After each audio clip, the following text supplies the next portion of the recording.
my loft. It's a wooden construction building with an insulated roof. It's comprised of 10 compartments, 8 foot by 6 foot, with a 4 foot passageway up the middle. 3 of the compartments house the feeders, 4 compartments house the breeding birds, and 2 compartments for the young birds and 1 for the penning room. With electric lighting, this is mainly for winter use, so I can feed the birds after I come back from work. They're on a timing switch, which after I've fed the birds and left the loft, the lights dim down over a 40-minute period and turn themselves off, so these birds can then feed and go to roost while still in the light.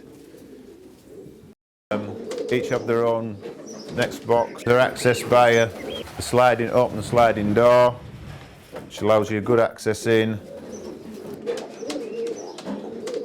Each compartment has 6 nest boxes with a pair in each. All lockable for when you're pairing up. And before pairing up, I select the pairs I want to put together. They're all treated for canker, and then I'll individually pair each pair into these nest boxes and let them out once I know they've all paired satisfactorily. Once I've paired all my shorebirds up, I usually let them settle down for a week. Then I'll go and pair all the feeders up. Because they're together all the time, they take less pairing up and they will lay quite quickly. So the timing has to be exactly right for the feeders to lay at the same time as the shorebirds. As soon as the shorebirds have settled and they've laid, I take the eggs straight away from the shorebirds and put them under a pair of feeders that have laid, and let the shorebirds sit the feeder eggs and the feeders sit the shorebird eggs, and let them hatch them straight off. Right, we'll go out of the breeding section now and up to the feeder section and show you how the young birds go in there.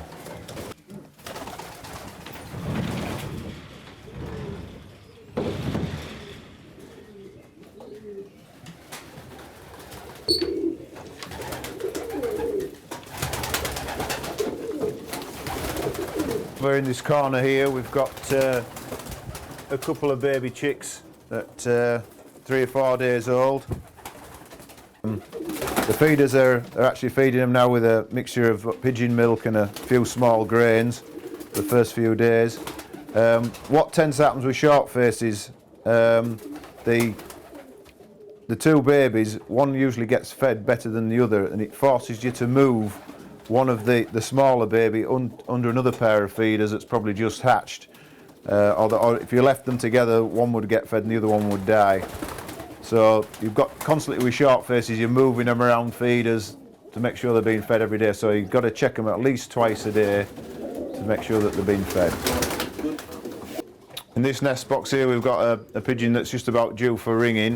You can see this is the individual pot that we use for feeding the feeders with small grains that they're feeding it with. So we'll just take this one out now and put an MPA ring on this pigeon. It's an African owl, so it's a B-size ring, and I'll just show you how to put a ring on properly. Holding the young bird towards me, and I always put it on the left hand foot.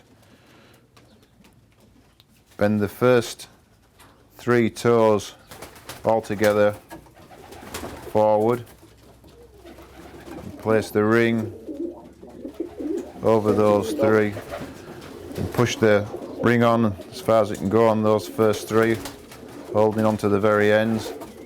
Ease the ring down, get over the ball of the foot, and gently just pull it over the ball of the foot, keeping the back toe pointing backwards towards the bird. Just ease it on. This bird's just got to the size where it's just big enough to put the ring on, should I say. But you don't want to be putting the ring on when it's too small, or there's a chance of it coming off. And just pull the ring on over the back toe as far as you can. Like that. And then we just pull the back toe, and your fingers get in your nails, pull the back toe out. So it's all free and the ring's around the leg free.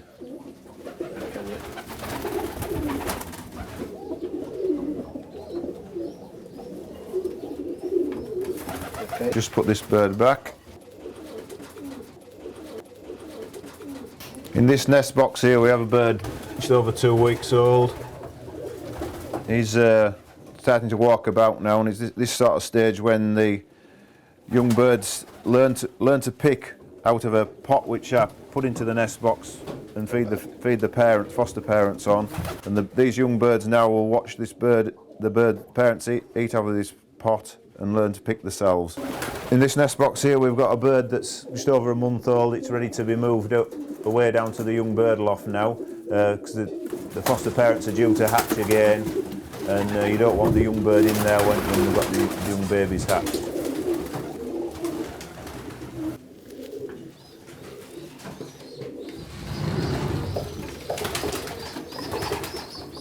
Most of the time I rely on the feeders to do the rearing of the young birds, but occasionally you get a bird that's been left or jumps out of the nest box, gets cold. I've got nowhere else, another pair of feeders to put it under, and it forces you into doing some hand feeding and keeping it under an infrared light for some heat. And I've got one in here now that will need hand feeding, so we'll just show you how to do that.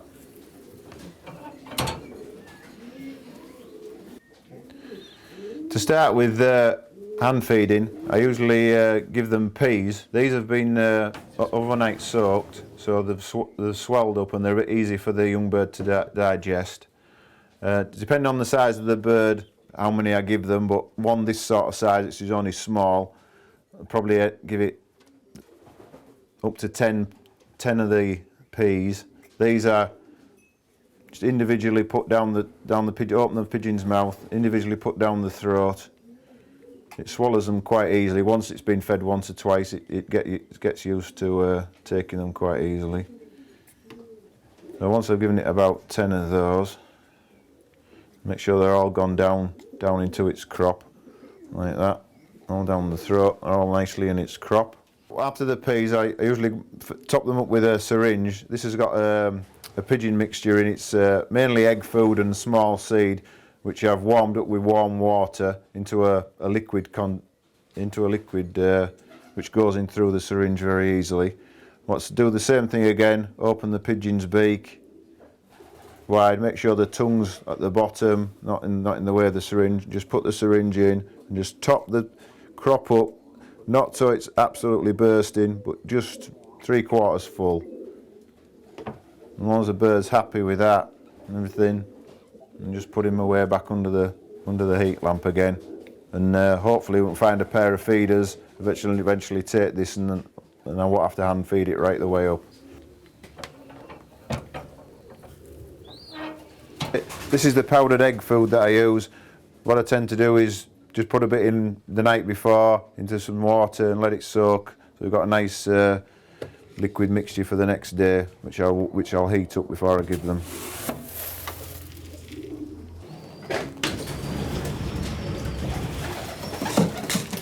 In the breeding compartments, I feed the birds in large pots on the floor. Because they're short-faced breed, actually picking seed up is one of the biggest things for them, and you can only feed them a mixture with small grains in.